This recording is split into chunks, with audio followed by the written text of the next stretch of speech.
CEAP, Centro Espírita Altivo Panfiro. Uma casa de amor. Boa tarde. Boa tarde aos nossos ouvintes. Estamos hoje estudando as obras de André Luiz, o livro Missionários da Luz. Capítulo 6, vamos ler o Evangelho, o Cristo Consolador. Que Jesus abençoe a nossa tarde de estudo. Como em tempos passados, entre os extraviados filhos de Israel, venho trazer a verdade e dissipar as trevas. Escutai-me. O Espiritismo, como a minha palavra em tempos passados, deve lembrar aos incrédulos que acima deles reina a verdade imutável. O Deus bom, o Deus grandioso, que faz a planta germinar e as ondas se levantarem. Revelei a doutrina divina. Como um ceifeiro, juntei em feixes o bem espalhado na humanidade. E disse: vinde a mim, todos vós que sofreis. Porém, os homens ingratos se afastaram do caminho largo e reto que conduz ao reino de meu Pai, que se extraviaram nos ásperos e estreitos caminhos da impiedade. Meu Pai não quer aniquilar a raça humana. Ele quer que, ajudando-vos uns aos outros, mortos e vivos, isto é, mortos segundo a carne, porquanto a morte não existe, sejais socorridos, e que não mais a voz dos profetas e dos apóstolos, mas a voz daqueles que não estão mais na terra, seja ouvida para vos bradar. Orai e acreditai, pois a morte é a ressurreição, e a vida é a prova escolhida durante a qual vossas virtudes, cultivadas, devem crescer e se desenvolver como cedro.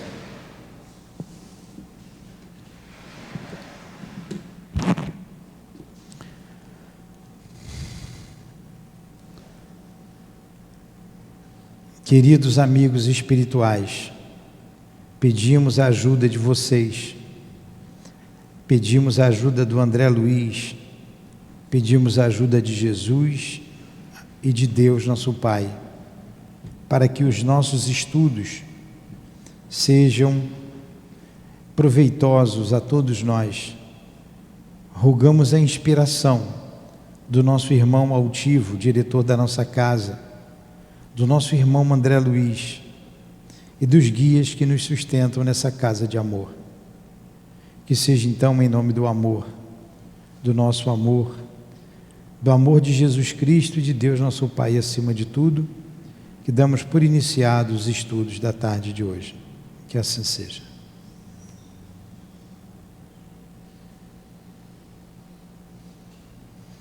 Então vamos lá. Venham, Adilane. Nós começamos no capítulo 12. Estamos terminando o capítulo 12. Essa história é tão grande, hein? Da reencarnação de Segismundo, que como é grande essa história. A gente já está há um tempão analisando. O capítulo 2 foi a preparação para as experiências. E a gente vem estudando até hoje, vendo várias situações. Vimos o problema dos animais, vimos a intercessão de um amigo para a reencarnação de Segismundo,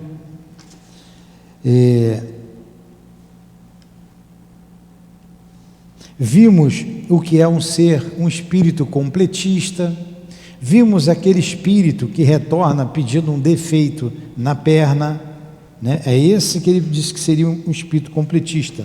E vimos, por último, aquela senhora que trabalhava, eu estou falando devagarinho para eu ir me lembrando, aquela senhora que trabalhava no departamento de reencarnação, lembram?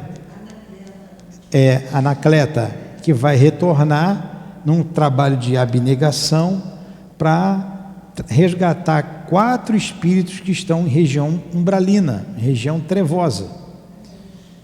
E, admirado com aquilo, esses 4 espíritos, na realidade, foram filhos dela, que se perderam por uma falta de uma educação, né? Ela se sente culpada, e ela se prepara 30 anos para isso, né? De trabalho contínuo, e vai retornar à carne para resgatar esses espíritos. Então vamos dar continuidade aqui, Adilane. No meu é a página 222. Qual é a página, Nixon? No 184, nos livros mais recentes. Ó, desejo sua obsequiosa interferência. Acharam aí? Está lá em cima na minha página. Desejo sua obsequiosa interferência na retificação do meu plano. Então, aqui,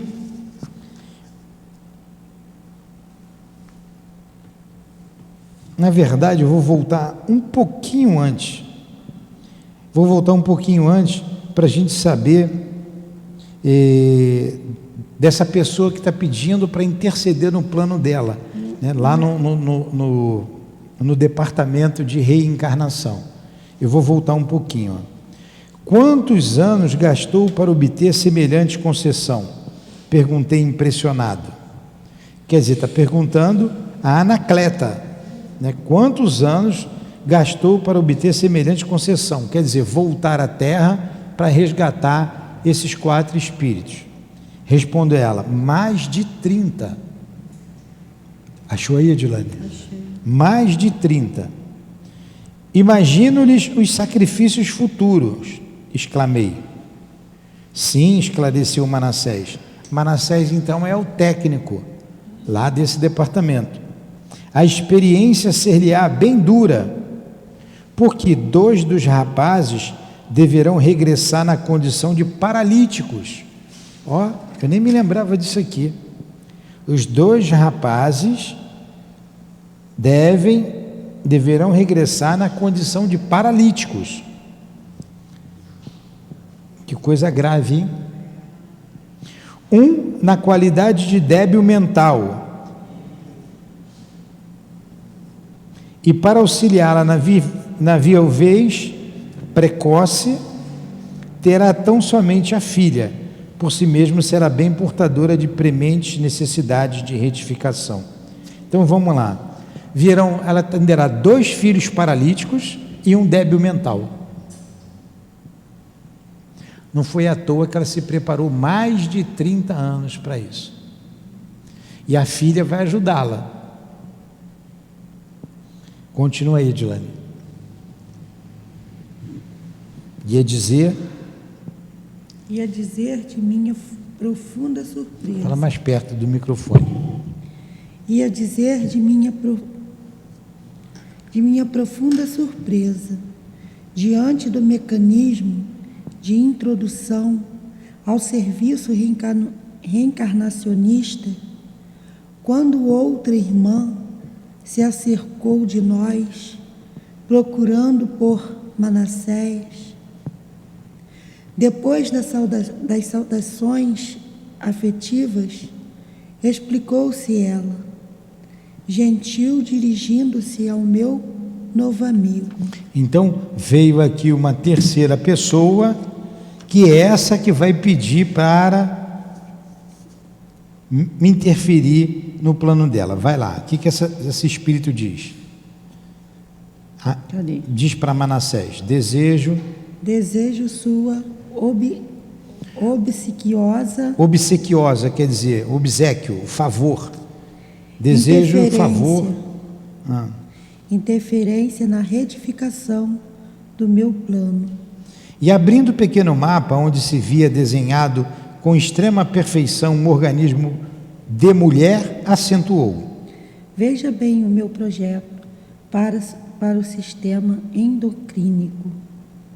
Sei que os amigos se favoreceram, planejando-o com muita harmonia, nas menores disposições. Entretanto, desejaria modificações. Em que sentido? Indagou o interpelado surpreso. A recém-chegada indicou os pontos de projeto, nos quais se localizava o colo, e falou: fui advertida por benfeitores daqui, no sentido de não me apresentar na crosta, dentro de linhas impecáveis para a forma física. E em razão disso, para que eu tenha mais probabilidade de êxito em meu favor, na tarefa que me proponho desempenhar, estimaria que a tireoide e as paratireoides não estivessem tão perfeitamente delineadas. Como sabe, Manassés, minha tarefa não será fácil. Devo reaver um patrimônio espiritual de grandes proporções. Preciso fugir de qualquer possibilidade de queda, e a perfeita harmonia física me perturbaria as atividades. Olha só.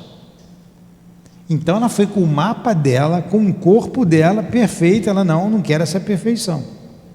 Aí chega aqui, esquece, eu não pedi para nascer. Por que Deus me deu e me deixou assim? Nem todos, né? Mas a maioria faz isso, faz. Pega o microfone. Aí a pessoa tem mediunidade, não quer atrapalhar a mediunidade. Aí chega aqui depois dos 50, quase 60, reclamando. Não tem mágica. Nilton, então, lá eu tomo essa iniciativa, que eu venho dessa forma, assim. Aí, quando eu chego aqui, corpo físico. No corpo físico, o que acontece? Alguma coisa que eu deixe de fazer é porque eu não consigo lembrar, ou não existe isso? Não é isso. Quando você esquece, o esquecimento proporciona você a agir com mais liberdade. Você é dono do seu livre-arbítrio, das suas escolhas. O esquecimento, ele é muito bom, porque se eu me lembrasse do porquê, por que ela está pedindo para ter um problema? Vamos ver aqui o problema dela. Ela quer ter um problema na tireoide, paratireoide. A Lourdinha teve um problema que inchou, deformou um pouco o rosto no final da vida. Mexe muito com a mulher ou com o homem, né? No caso dela, mexeu muito. Ela botava o cabelinho sempre assim. Então, por que pede para fazer? Com certeza ela pediu. Hoje eu tenho plena consciência de algumas coisas que aconteceram conosco, que foi pedido mesmo, não tem a menor dúvida. Aí vamos supor que ela tenha pedido aquilo ali porque ela errou no campo da vaidade, e na vaidade ela se envolveu com muitas pessoas, com muitos homens, ou com uma hipótese, tá? Hipótese, com muitas famílias, mexeu com a vida dos outros. Então ela volta, se arrepende e se prepara de novo. Eu não posso mais fazer isso, eu não deveria ter feito isso, eu reconheço.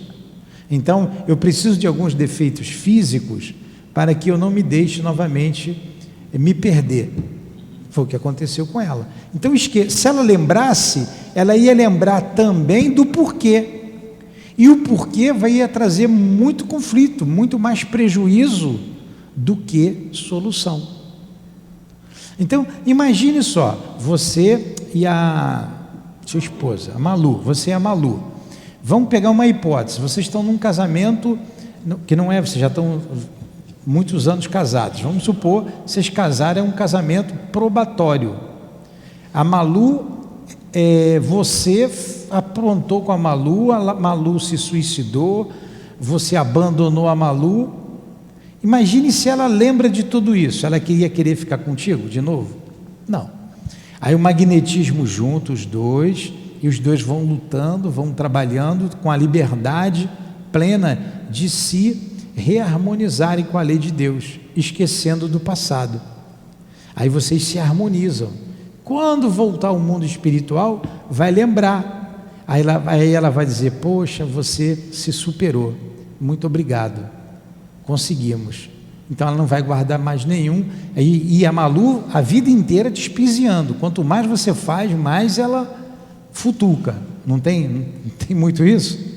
Depois que você vai entender isso, a paciência que você tem com ela, ela vai agradecer. Então, para você lembrar de uma coisa boa, você também iria lembrar de coisas ruins. E como o planeta é de provas e de expiações, como o planeta é de dor, O nosso passado, o passado de todos nós aqui da terra, a não ser os grandes missionários, é um passado culposo. Nós temos muito o que acertar com a lei de Deus. E aqueles que não sabem disso vão continuar sofrendo, indo e vindo. Indo e vindo. Aí, no caso, o exemplo que você está passando, eu devo fazer também muita coisa, de repente, que na minha cabeça está certo, mas deve incomodar. E às vezes ela não quer falar. Mas aí é ajuste do casal. É um ajuste do casal. Porque você não é perfeito, nem ela é perfeito. Você pode dever muito a ela, mas também ela não é perfeita. É ajuste. É ajuste. Então o esquecimento do passado é uma bênção. É uma bênção muito grande. Então a moça aqui está pedindo para um problema na tireoide, né? Vamos ver aqui mais aqui. Vai, Adilane, agora é com você. O novo companheiro endereçou-me expressivo olhar e disse-lhe: Cadê? Disse. tem razão.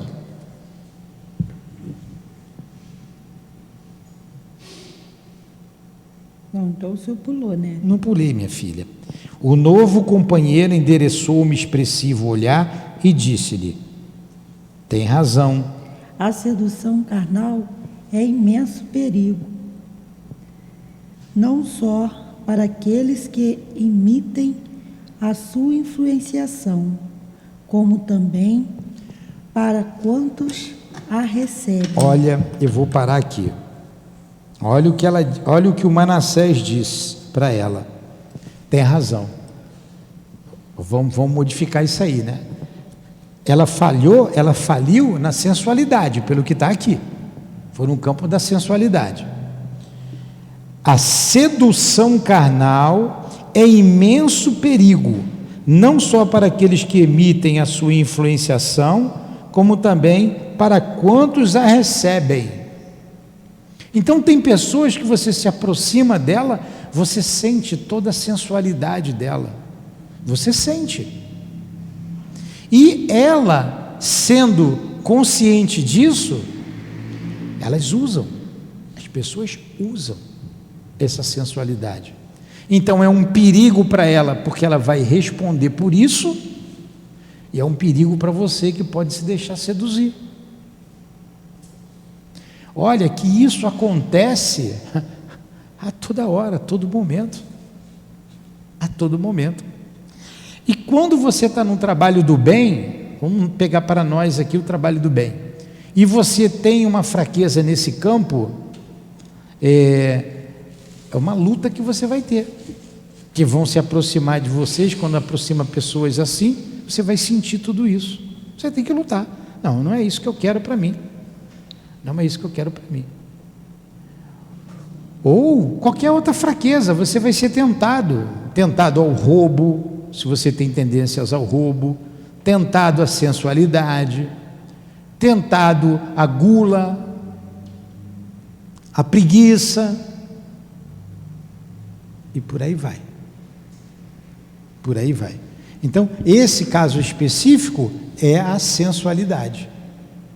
E a gente conhece, todos nós conhecemos gente assim, né? A gente conhece gente assim, que se aproxima, você percebe a pessoa, às vezes... Não é só para as mulheres não, tá? Para os homens também, tá? Mas Adilane, olha só, é o ser humano, mas aqui está se tratando de uma mulher. Sim, então estamos falando da mulher porque é uma mulher. Mas né? é para os homens também. Hã? Não é essa já é uma outra. Essa é outra. Não é aquela. Aquela senhora, a Anacleta, ela vem, ela vai ter 4 filhos, 2 serão paralíticos e 1 débil mental. E a filha vai usar. Eu estou achando que é a mesma. Aí nessa conversa se aproxima um outro espírito e diz, vem com o mapa na mão: Ramassés, olha aqui, ó, tem um problema aqui nesse mapa, eu estou com um corpo físico perfeito, eu quero modificar, entendeu, Elaine? Tá vendo? Vamos ler de novo, vamos ler tudo de novo, sem problema, não tem problema não. Não, a gente voa mesmo, piscou, voou. Vamos voltar aqui, não tem problema não. Olha só, Vou voltar lá onde eu li no início. Vou parar aqui para a Adilane continuar lendo depois. Ó. Quantos anos gastou para obter semelhante concessão? Perguntei impressionado. Mais de 30. Imagino-lhe os sacrifícios futuros, exclamei. Essa é a Anacleta, certo? Se preparou lá para o sacrifício, que ela vem. Sim, esclareceu Manassés. Aí entra o técnico. A experiência ser-lhe-á bem dura, porque 2 dos rapazes deverão regressar na condição de paralíticos, um na qualidade de débil mental, e para auxiliá-la na viuvez precoce, terá tão somente a filha, que por si mesma será também portadora de prementes necessidades de retificação. Olha que família complicada. Hã? Vai ter problema. É que vai ter menos, mas ela vai vencer tratando os irmãos e ajudando a mãe. E muito provavelmente depois a mãe vai deixar ela, né? Olha que situação, como a gente complica a nossa situação. E você vê uma família assim, eu me lembro. Já vi pessoas assim, né? Com 2 filhos paralíticos e uma filha problemática. Vai ver até que era ela. Hã? Você conheceu trigêmeos? Pois é. É isso aí. É porque esses problemas ficam dentro das casas. Os pais às vezes têm vergonha. Aí você não vê. Você não vai ver um paralítico andando na rua para lá e para cá. Você vê andando para lá e para cá. Quem pode andar? Quem não pode não anda. Né? Aí quando tem alguém aqui no centro mesmo, tem uma senhora que traz a filha. Aquela menina tem o quê? Uns 40 anos ou mais já. Hã? 37 anos, né? Tá. Ela traz aqui para o passe, traz aqui para a reunião. Mas não é todo mundo que traz. Aí vamos lá, aí que você pulou, o pulo do gato, né? Aqui, ó. Ia dizer de minha profunda surpresa diante do mecanismo de introdução ao serviço reencarnacionista, quando outra irmã se acercou de nós, procurando Manassés. Olha aí, uma outra irmã. Aí, depois das saudações afetivas, explicou-se ela gentil, dirigindo-se ao meu novo amigo. Entendeu agora? Aí ela chegou e disse: desejo sua obsequiosa interferência na retificação do meu plano. O que é retificar? Consertar. Uma coisa, peço por obséquio, o favor, que ele pediu o favor de consertar o meu plano, é isso que ela está dizendo. E ela veio com os mapas na mão. E abrindo o pequeno mapa onde se via desenhado com extrema perfeição um organismo de mulher, acentuou: veja bem o meu projeto para o sistema endocrínico. Sei que os amigos me favoreceram, planejando com muita harmonia as menores disposições.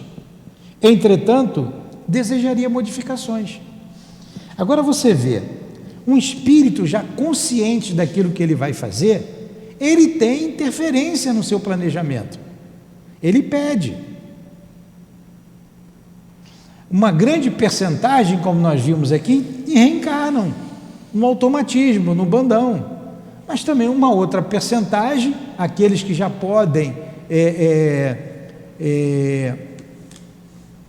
tem meios de progredir, tem meios de progresso, de auxiliar no progresso dos outros, esse já tem capacidade de planejar.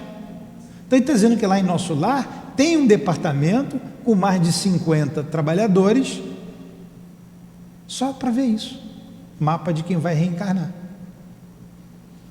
Nós sabemos que aqui no SEAP tem muitas crianças, elas reencarnarão, algumas com um papel definido, outras reencarnarão porque tem que reencarnar. A gente não nasce à toa, igual nasce um pintinho da galinha. Não nasce. Não. Eu quis dizer assim, nós não nascemos igual um pintinho da galinha, porque nós estamos aqui trabalhando, mas muitos nascem assim, por força do magnetismo. A embriologia funciona plenamente nesses casos. Isso tudo aqui, ó, para a gente entrar no caso de Segismundo. Eu acho que eu vou ter que ver esse capítulo aqui todo de novo, quando a gente voltar de férias, né? Que é muito importante e a gente esquece, né? Muito importante.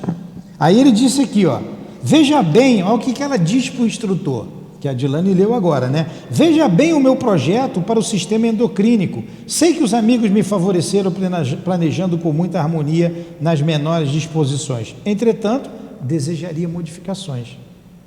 Em que sentido? Indagou o interpelado, surpreso. A recém-chegada indicou os pontos do projeto onde se localizava o colo e falou. O colo ou o colo, não sei o que é isso. Fui, aí ela vai dizer, aí, olha só, ela tendo acesso ao planejamento dela, é o que ele diz, fui advertida por benfeitores daqui, no sentido de não me apresentar na crosta dentro de linhas impecáveis para a forma física, e em razão disso, para que eu tenha mais probabilidades de êxito em meu favor na tarefa que me proponho desempenhar, estimaria que a tireoide e as paratireoides não estivessem tão perfeitamente delineadas. Como sabe, Manassés, minha tarefa não será fácil, devo reaver um patrimônio espiritual de grandes proporções. Preciso fugir de qualquer possibilidade de queda, e a perfeita harmonia física me perturbaria as atividades. Entendeu agora?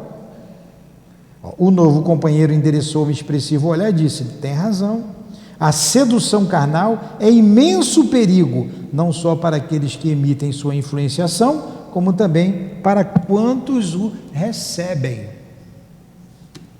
Então, tudo indica que ela falhou no campo da sensualidade, né? Olha só, é um perigo para quem tem, um perigo para quem não tem. Ah, mas vem Miss aí, tem Miss Brasil, Miss Moças Bonitas, todas elas bonitas. Sim, sim, pode ser a prova delas, pode ter sido que elas vieram assim, reencarnaram assim, é uma prova. A beleza física é uma prova. E a gente tem visto aqui na Terra, o problema do sexo está uma coisa muito séria. Está uma coisa muito séria. As pessoas, eu comecei a ver isso mais aqui, lidando com as pessoas aí da comunidade, é uma coisa muito séria. Mas quando você liga aí a televisão, está assim, a sexualidade está numa situação que vale tudo. Você vê homem com homem, mulher com mulher, mulher com dois homens com uma mulher, uma coisa absurda. Uma coisa absurda. Completamente contrário à lei natural. Homem é homem, mulher é mulher. Eu não tenho vergonha de dizer isso aqui. Homem é homem, mulher é mulher. O homem foi feito para a mulher feita para o homem. Então a gente está vivendo um momento dificílimo em que há uma degradação da família e, em consequência, uma degradação da sociedade. E daí, desses desvirtuamentos sexuais para as drogas, é um pulo. E da droga para o suicídio, é um outro pulo menor ainda. Drogas lícitas e drogas ilícitas. E ainda querem autoridades legalizar o que é ilícito, o que é ilegal hoje. Querem legalizar. Querem fazer do traficante um trabalhador. Então a gente vive momentos em que a gente se assusta. Esse espírito não quer falir nesse campo. E quem tem que ter cuidado somos nós. Quem tem que ter cuidado somos nós. Temos que estar atento a tudo isso. Os livros estão nos chamando a atenção.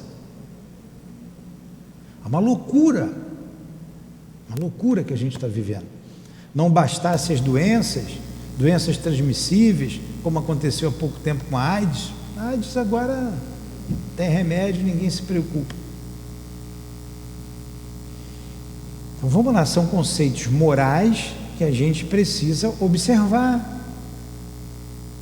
Observar. E a casa espírita tem que ter disciplina, regras rígidas, disciplina, moralidade com seus membros, senão ela se perde, se afunda, se acaba. Não é difícil de prever isso. Não é difícil. Vamos continuar. Vai, Adilane. Prefiro, ao que ela diz, a moça, arrependida do que ela fez, prefiro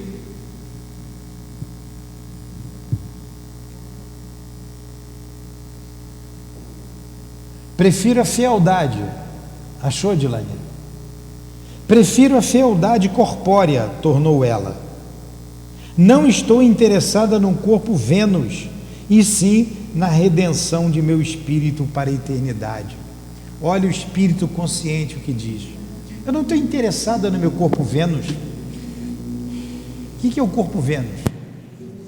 Escultural, a musa, né? Uma musa. Estou interessado no meu espírito. E nós estamos trabalhando aqui na casa espírita o espírito. A obra social é para ajudar o espírito, acima de tudo. Você dá a cesta básica, você dá o alimento, mas você tem que dar a evangelização. Você tem que falar da doutrina espírita, porque eles vieram para a casa espírita. Aqui não é obra governamental, também não é nenhuma igreja, é um centro espírita. Vocês vieram para cá porque quiseram, vão ouvir doutrina espírita. A casa espírita tem que falar de doutrina espírita, tem que estudar Kardec, tem que ser orientada por Jesus, senão não é a casa espírita, ou ela se perde, começa bem e acaba mal. Acaba mal. E uma vez acabando mal, não tem como retornar, não. É difícil. É difícil. Aí falanges do mal invadem, tomam conta, acabou. Acabou.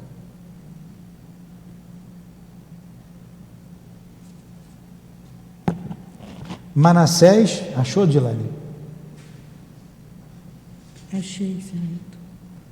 Continua. Não, pode continuar. Manassés prometeu interpor os seus bons ofícios, e tão logo se despediu da nova interlocutora, passou a mostrar-me as mais interessantes figurações de órgãos do corpo humano. Admirava, tomado de profunda impressão, aqueles gráficos numerosos que se alinhavam com absoluta ordem, demonstrando o cuidado espiritual que precede o serviço de reencarnações, quando meu amigo ponderou: a medicina humana será muito diferente no futuro, quando a ciência puder compreender a extensão e complexidade dos fatores mentais no campo das moléstias do corpo físico. Olha que dado interessante. Vocês passaram batido, né? Vou ler de novo. A mente influenciando no corpo.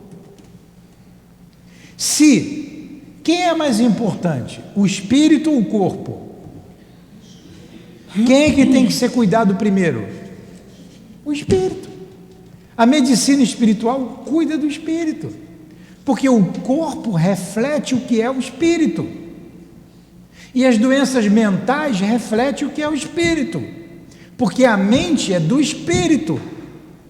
O cérebro é órgão, o cérebro é físico, como o coração é físico, como o pulmão é físico, o rim, o fígado, o baço, o intestino, órgãos. O cérebro é órgão.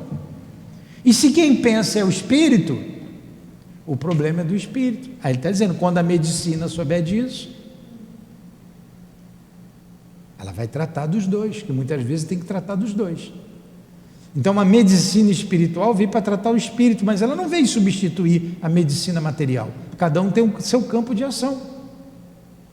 Mas nós, espiritualistas, então envolvo todos os espiritualistas, temos que ter noção disso, que o espírito é importante, a ciência é importante, o corpo também é. E a ciência também precisa enxergar que a ciência é importante, mas a alma também é. É mais importante ainda. Ainda não chegamos lá. Então eu vou ler de novo esse pedaço aqui, ó. A medicina humana será muito diferente no futuro, quando a ciência puder compreender a extensão e complexidade dos fatores mentais no campo das moléstias do corpo físico.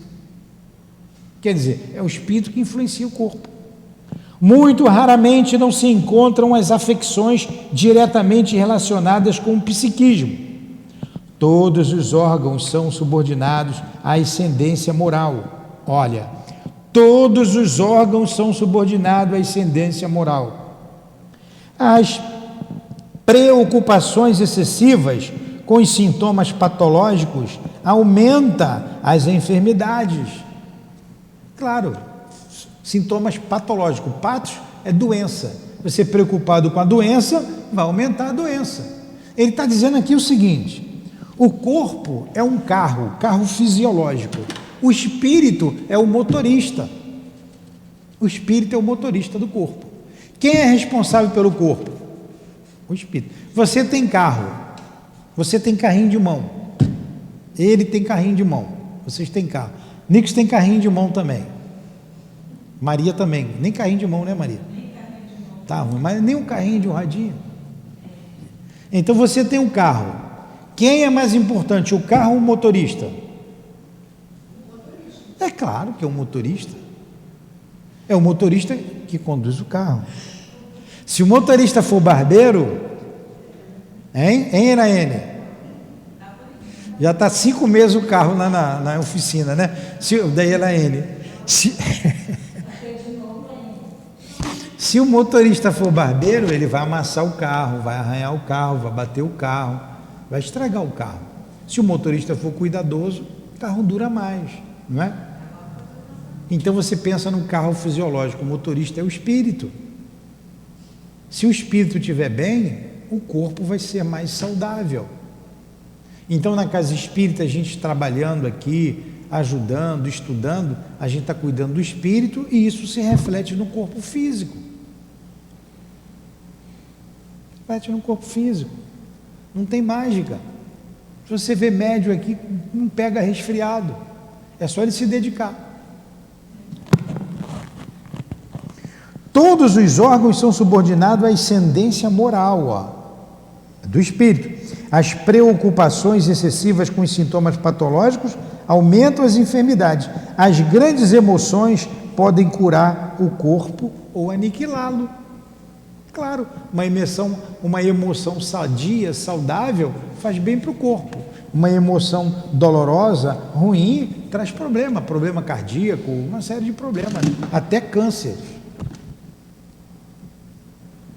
Se isso pode acontecer na esfera de atividades vulgares das lutas físicas, imagine no campo enorme de observações que nos oferece o plano espiritual, para onde se transferem todos os dias milhares de almas desencarnadas em lamentáveis condições de desequilíbrio da mente. Olha só, todos os dias se transfere para o mundo espiritual, quer dizer, morrem gente, todos os dias, em lamentáveis condições de desequilíbrio da mente. Não tem mágica, não. É muito trabalho no mundo espiritual. Por quê? Porque os espíritos já sabem disso, os trabalhadores lá já sabem. O que o homem carnal não sabe, eles sabem. Então estão preocupados com a vida nossa aqui de encarnado. Imagina o nosso guia preocupado conosco, nos protegendo, nos levando para casa e sabendo das consequências espirituais de todos os nossos atos, de todos os nossos pensamentos, de todos os nossos sentimentos. Aí desencarna milhares de pessoas todos os dias. Eles já sabem de tudo isso, eles têm que dar conta. Eles têm que dar conta, não, eles procuram dar conta, ajudam um, aquele dá para ajudar, aquele não dá, aquele não dá, aquele não dá, aquele dá. E fica na espera. Fica na espera. Aí a gente quer morrer, quer ir dar trabalho para os espíritos, vai ficar no umbral quantos anos? A Elvira, uma amiga nossa, deu mensagem lá num centro, lá onde ela trabalhava, diz que ela morreu, chegou no plano espiritual, o doutor Erma mandou ela atender lá os espíritos, fica cheio de espíritos, você vai fazer o atendimento. Olha que beleza, morreu, já chegou trabalhando. Mandou ela trabalhar, vai trabalhar. Não precisou dar trabalho, ela não deu trabalho, ela foi trabalhar. Ela, mas doutor Erma, acabei de morrer. Eu estou morto há 40 anos, estou trabalhando, vamos embora, estou morto há um tempão, vamos trabalhar.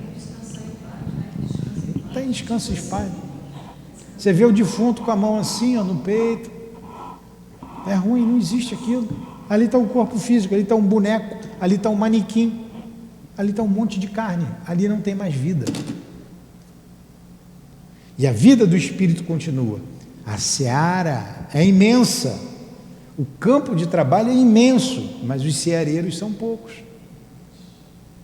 tanto aqui quanto lá. No mundo espiritual, menos ainda, menos trabalhador do que aqui. Aí você vê que o espírito se prepara, chega aqui, fale, do verbo falir, fale. Eu falho, é assim, tu falhes, ele fale, né? Chega aqui e fale. Quando nós estudamos os mensageiros, nós vimos médiuns, médios, o médium que via, que ouvia, que escrevia, que viu o futuro, o passado e tal, e faliu. Como que a gente é complicado? Bora, Dilane, presta atenção. Estou prestando. De olho aberto. Eu fecho o olho. O médico do porvir conhecerá semelhantes verdades e não circunscreverá sua ação profissional ao simples fornecimento de indicações técnicas, dirigindo-se muito mais nos trabalhos curativos às providências espirituais, onde o amor cristão represente o maior papel. Ele não vai dar simplesmente remédio, ele vai atender com o amor cristão, porque ele está vendo ali um espírito encarnado, não apenas um corpo, como a maioria dos médicos vê, não apenas o corpo com o espírito. Quando ele tiver essa visão, uma visão holística da vida, a medicina vai tomar um outro rumo. Continua, Edilane. Não pode continuar. Não, continua, para eu beber um pouco d'água, ajuda. Desejando, porém, conseguir nos esclarecimentos quanto ao serviço reencarnacionista, Manassés tomou pequeno gráfico e, apresentando-me as linhas gerais, acentuou: aqui temos o projeto de futura reencarnação de um amigo meu. Não observa certos pontos escuros desde o colo do útero, né? Descendente à alça sigmoide. Isso indica que ele sofrerá uma úlcera de importância nessa região, logo que chegue à maioridade física. Assim que ele for maior de idade, ele vai sentir uma úlcera, uma doença grave nele. Trata-se, porém, de escolha dele. Olha que coisa. Vocês dois iam morrer. Não quero escolher a doença. Hein? Vocês iam morrer e não iam saber dessas coisas, né? Dá tempo de correr atrás do prejuízo. Vai até prolongar a vida. Aí você vai dizer, pô, eu era feliz e não sabia. Eu era feliz e não sabia. Deus que me livre. Agora você vê, aí a pessoa sofre da doença, ele pediu. Vamos ver se ele vai falar por que ele pediu. E porque a extrema curiosidade me vagueasse nos olhos, Manassés explicou. Como ficou aqui? Por que ele pediu isso? Esse amigo faz mais de um ano. Mais de 100 anos, né? De um ano não. Mais de 100 anos, cometeu o revoltante crime, assassinando um pobre homem, a facadas, logo que se entregou ao homicídio, como aconteceu muitas vezes. Como acontece? Acontece muitas vezes, a vítima desencarnada ligou-se fortemente a ele, e da semente do crime que o infeliz assassino plantou, em um momento colheu resultados terríveis por muitos anos. Olha só, há mais de 100 anos ele tinha cometido um crime bárbaro, assassinou alguém a facadas. Então quer dizer que a doença é o espírito que cola na pessoa lá do outro lado? Não, não é isso. Ele está dizendo, aí tudo bem, ele voltou, o espírito ficou no pé dele, atrás dele, colado, ele não estava doente. O espírito foi atrás dele. Por que você fez isso comigo? Foi há mais de 100 anos. Aí ele pediu agora, porque deve ter enfiado a faca no estômago, aqui, parte do intestino, do colo, pegou tudo. Ele esfaqueou o cara aqui por baixo. Então ele marcou o seu perispírito ali, ele pediu, olha, eu preciso resolver isso agora, depois de 100 anos.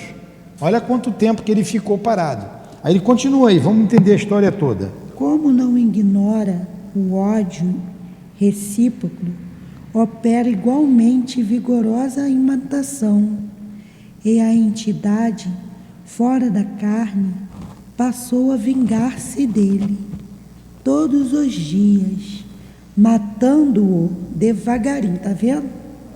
Matando devagarinho, por ataques, através de ataques? Não, por ataques sistemáticos, pelo pensamento mortífero.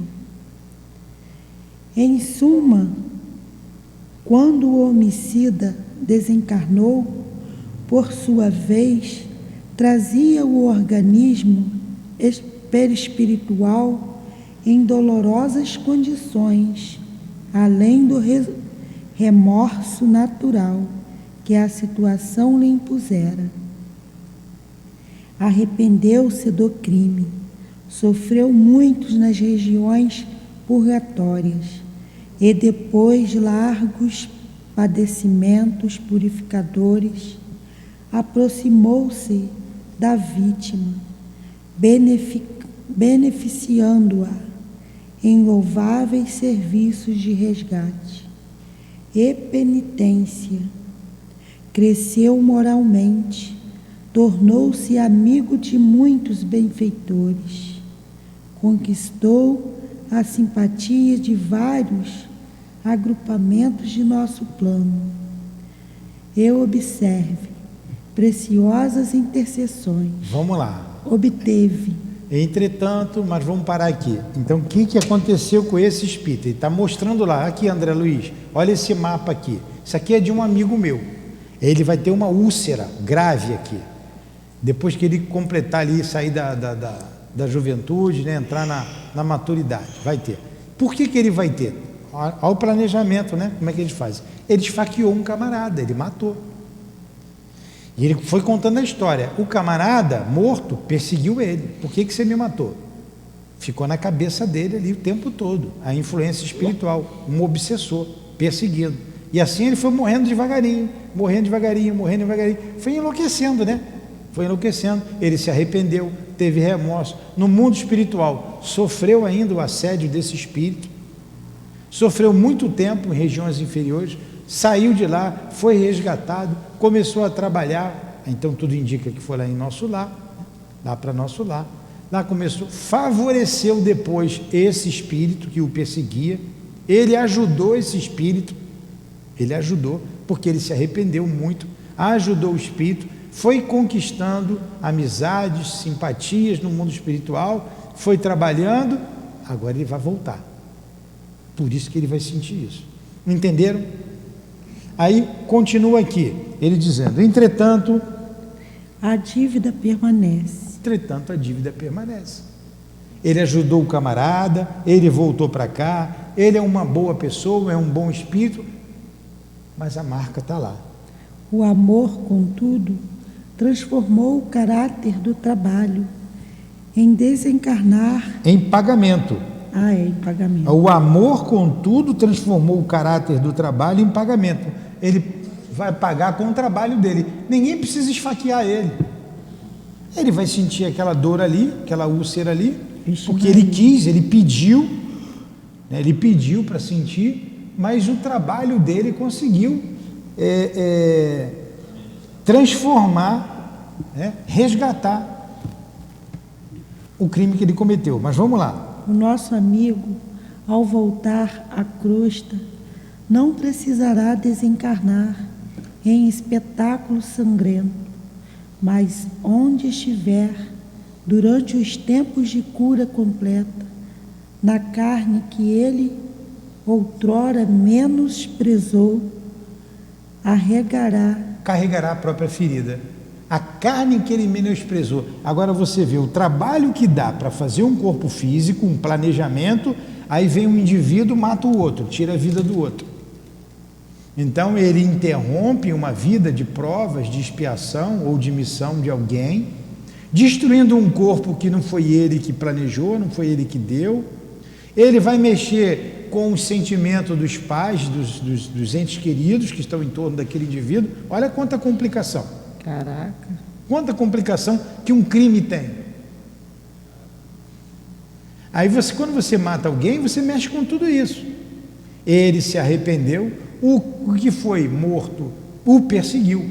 Se o que foi morto não o perseguisse, estava livre, mas perseguiu, ficou na bronca, foi atrás do prejuízo. Não, ele não estava livre. E ele pediu... Ele não está livre, porque a lei está cobrando ele.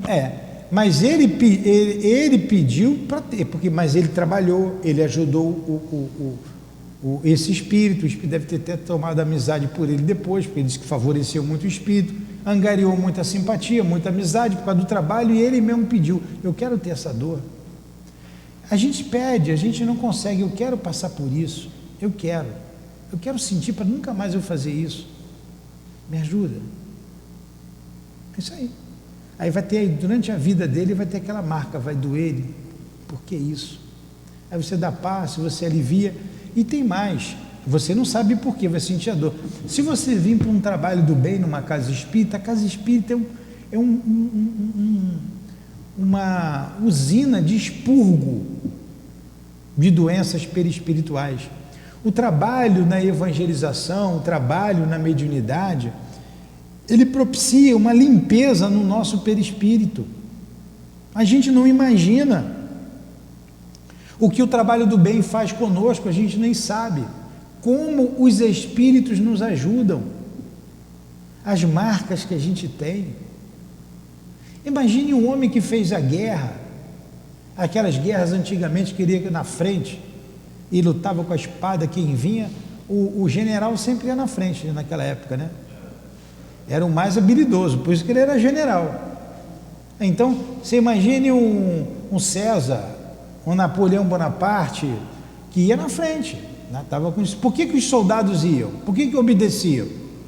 Porque ele dava exemplo e motivava a tropa. Aí ele vai, mete a espada num, mete a espada no outro, daqui a pouco já matou 100, matou mais de 100, matou 1000, matou mais de 1000, cada guerra. Tudo bem, é guerra, é tempo. Aí ele vem agora, nasce agora médium.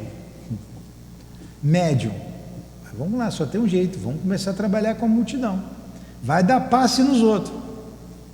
Aí a gente dá passe ali, 60 passes ali no...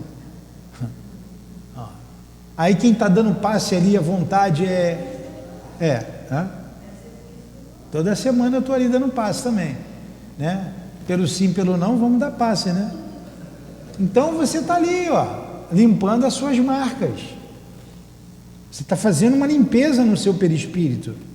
Você está aliviando as suas dívidas.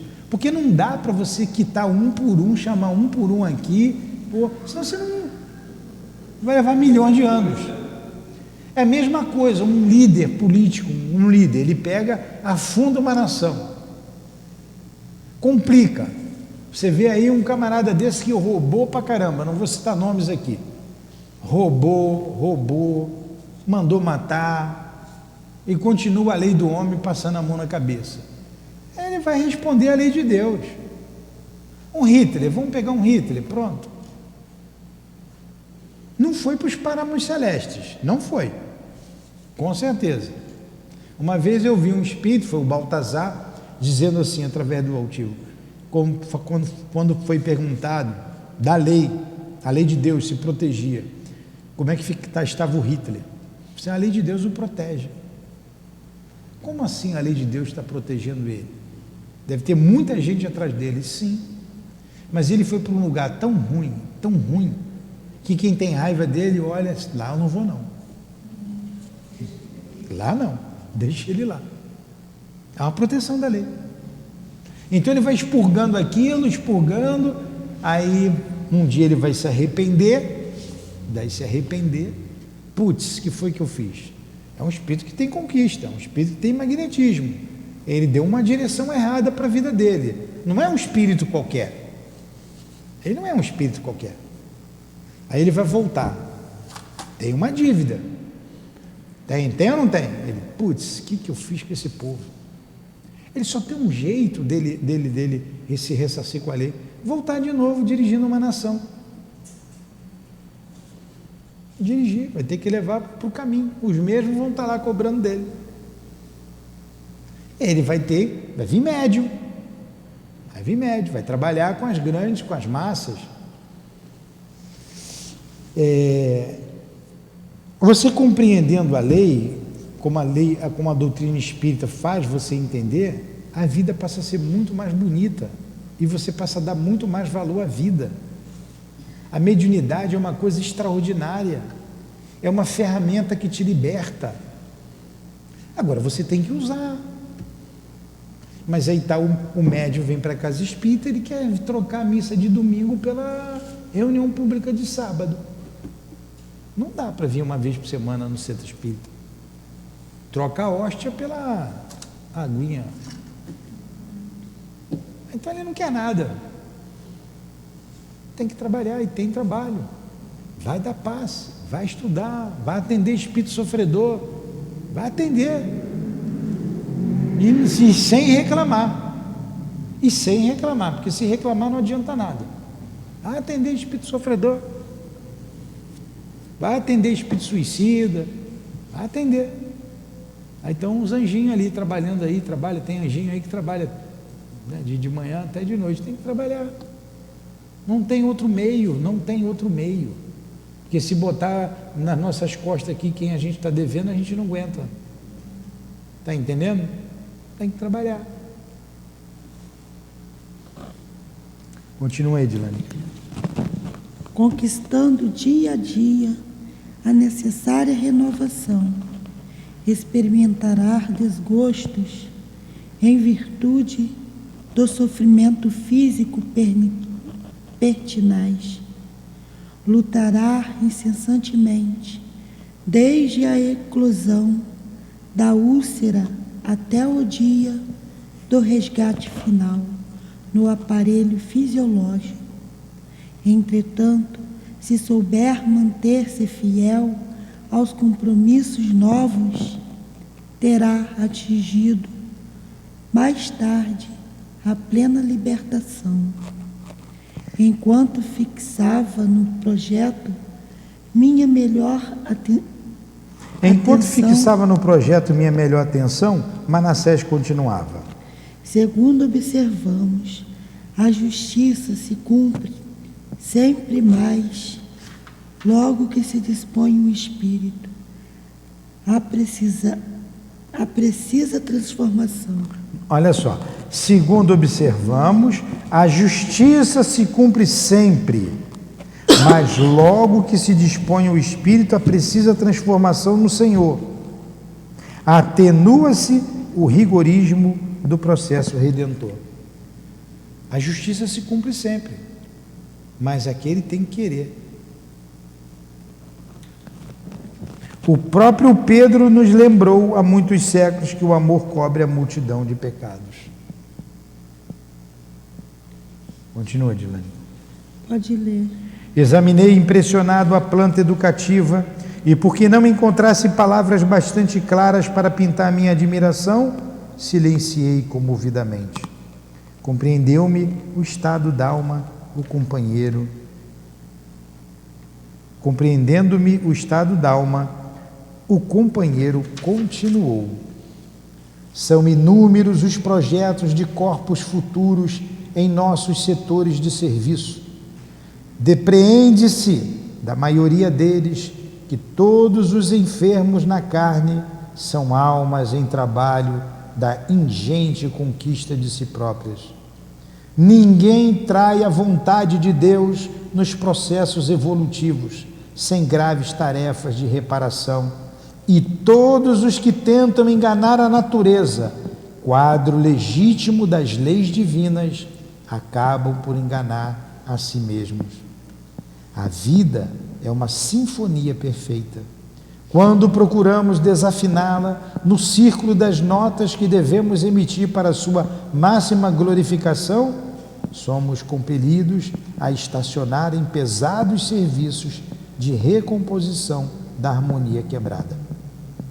E durante alguns dias ali permaneci, na instituição benemérita, compreendendo que a existência humana não é um ato acidental e que o plano da ordem divina, a justiça, exerce o seu ministério, todos os dias, obedecendo ao alto desígnio que manda ministrar os dons da vida a cada um por suas obras. Que beleza, hein? Que beleza!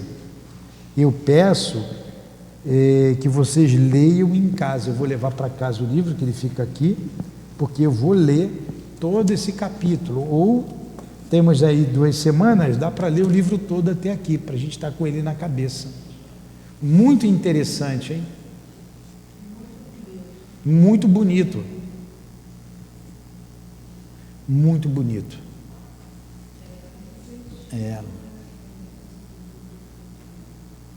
Muito bonito. Alguma pergunta? Então vamos fazer a nossa prece. Avisamos aos nossos ouvintes que nós vamos encerrar hoje o nosso ano letivo com relação aos Missionários da Luz. A casa vai continuar funcionando, mas semana que vem, a semana do Natal, então nós não estaremos aqui transmitindo a live. Retornaremos em janeiro, na segunda semana de janeiro. Então, pedimos a todos a compreensão, porque não tem, não sei que a Gilane queira vir para cá segunda-feira, aí a gente vem fazer a live. Tá bom? Então, que Deus abençoe a todos. E vamos no capítulo 13, mas não vamos deixar de ler em casa. Então agradecemos muito aos espíritos aqui presentes, agradecemos ao André Luiz, ao nosso irmão Altivo, a todos os espíritos aqui junto a nós, guias da nossa casa, nossas irmãs queridas, Elvira, Cidinha, Neuza, nossos queridos Argeu, José Jorge, o Dário, Gildo, obrigado por tudo, a minha amada Lourdinha, pelo apoio, pelo carinho de vocês, a Dona Ivone, enfim. Muito obrigado pelas lições de hoje, muito obrigado, querido irmão André Luiz, muito obrigado ao nosso Chico, que dedicou a sua vida a alavancar o progresso da humanidade, o nosso progresso. Um dia, em breve, essas obras modificarão a quase toda a humanidade, chegará a todos. Essas lições sobre a vida imortal, a vida no mundo espiritual, o entendimento, chegaremos ao entendimento das nossas dores, o porquê das nossas dores. Despeça-nos, Senhor, na Tua paz, e ajuda-nos a sermos resignados diante das adversidades da vida, diante das lutas e das dores que certamente acontecerão, abaterão a nossa porta. Ajuda-nos a estar firmes, de pé, lutando contra a tentação, lutando contra o mal e vencendo dia após dia. Que seja em nome do amor, que seja em nome do nosso amor, que seja em nome do altivo, dos guias aqui presentes, do nosso irmão André Luiz, em teu nome, Jesus, em nome de Kardec, de Leon Denis, em teu nome, Jesus, mas acima de tudo, em nome de Deus, nosso Pai, que damos por encerrado os estudos da tarde de hoje, em torno do livro Missionários da Luz. Que assim seja.